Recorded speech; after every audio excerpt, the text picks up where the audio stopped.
Ang mata. Okay.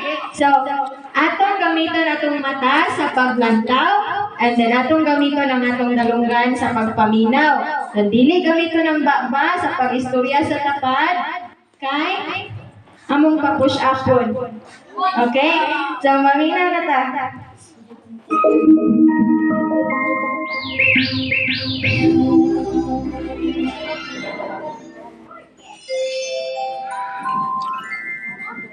Jonah was a wise old man who lived in Israel long, long ago.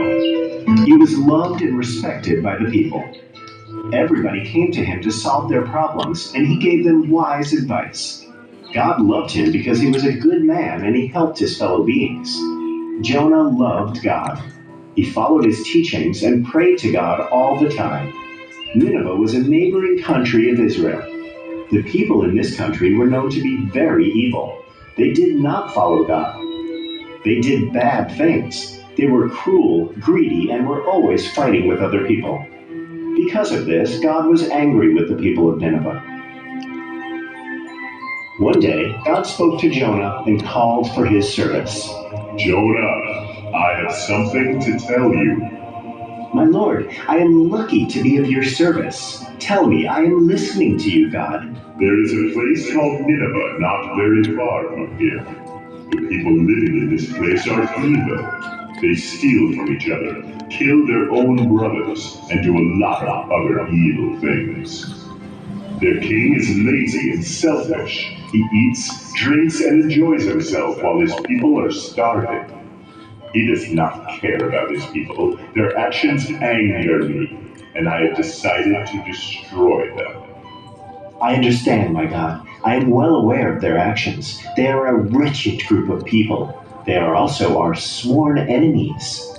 In 40 days, I will destroy the land of Nineveh and everyone living there. This is my decision. So be it, my Lord. You have told me all of this. But I still do not understand how I can be of service to you. Tell me, my Lord, what should I do to make your wish come true? You are a good and righteous man, Jonah. You have always obeyed me and followed my teachings. I trust you and your abilities. This is why you must go to Nineveh immediately and talk to the people about me. They do not know me.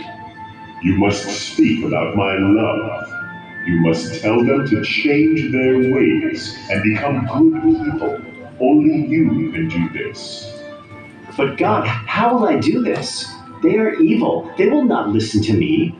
Also, they are our sworn enemies. The people of Nineveh are constantly attacking us and waging war against us. They try to steal from us and harm our women. That is all true. But still, you must go and talk to them.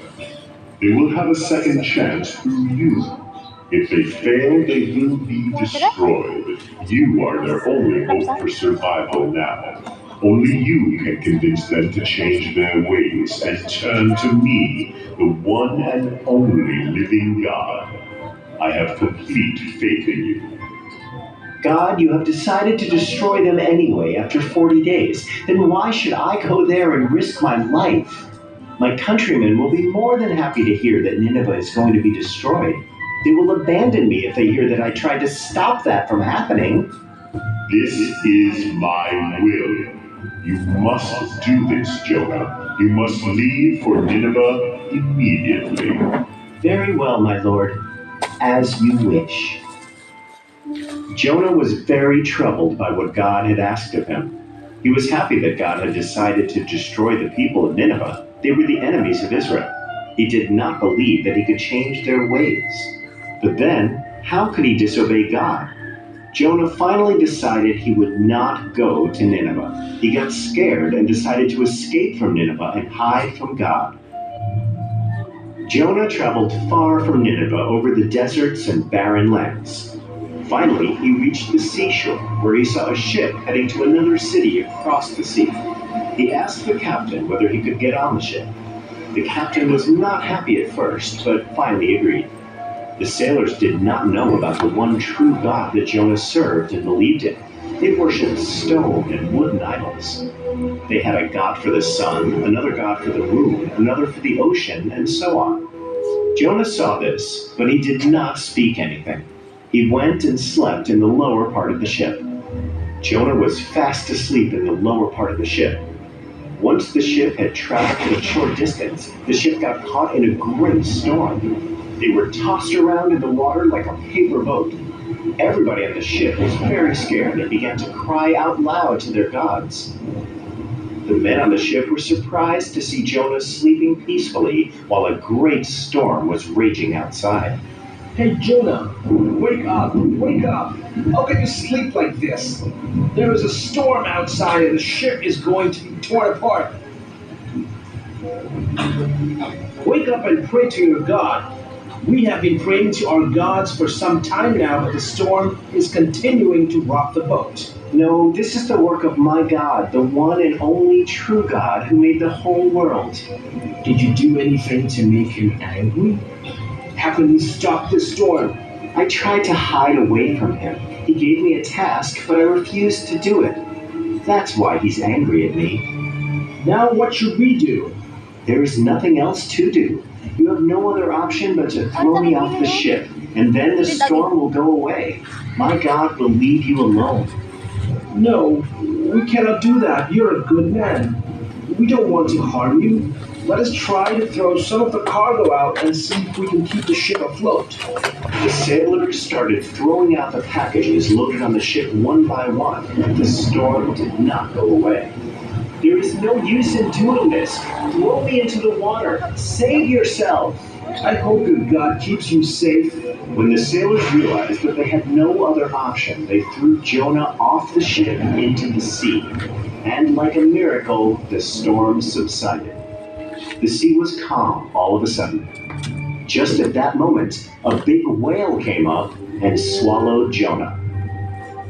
Jonah was scared like never before. He was in the dark and cold. There was a horrible smell around him. Also, it was slimy and all kinds of things were floating around him. It was then that he realized that he was inside a whale. Jonah could not believe this was happening to him, but realized that God was doing all of this. Jonah spent 3 days and 3 nights in the belly of the whale. He prayed the whole time to God. He was asking for forgiveness and promised that he would never try to hide away from God. Jonah would lose hope from time to time and thought he would never see daylight again. He thought about the foolish things he had done.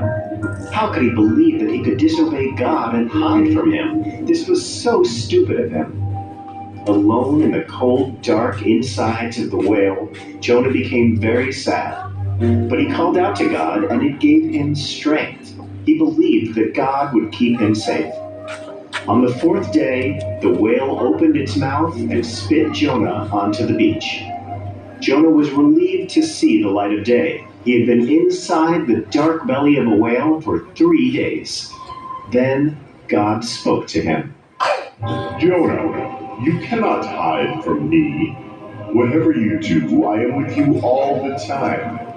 I am so sorry, my Lord. I realize now how foolish I have been. Tell me what I can do to make up for this. Do as I told you. You must go to Nineveh and complete the task I gave you. They are evil because they do not know me. They have not heard of my teachings. They deserve a chance to change their ways and become good. I will do whatever you ask of me, my Lord. I shall go and speak to the people of Nineveh about your undying love. This time, Jonah went to Nineveh as promised. He talked to the people about God and his kingdom. He talked about what had happened to him and how God had rescued him from the raging storm by sending a whale. He showed them why it was important to do good things and be kind to people. He taught them God's teachings and how God was protecting them and taking care of them at all times. He also warned them about God's punishment. To his surprise, the people of Nineveh listened to him. The king heard of Jonah and called him to the palace. Jonah talked to the king about how God was merciful, but that if he didn't change himself, then the city of Nineveh would be destroyed in 40 days. The king asked for forgiveness for all the bad and horrible things he had done, and promised that he would pray to the one and only true God from now on. He also announced throughout the land that everybody should pray to the Almighty God that Jonah served. Jonah spent many days with the people of Nineveh. God saw that indeed the people of Nineveh had changed, so God decided not to punish the city of Nineveh. Later, Jonah realized his work was finished and he started on his journey back to Israel. However, he was still hoping that Nineveh would be destroyed, as he did not completely believe that their people could actually become good. So when God decided not to destroy the city, Jonah was not happy. God realized what he was thinking and spoke to Jonah. Jonah,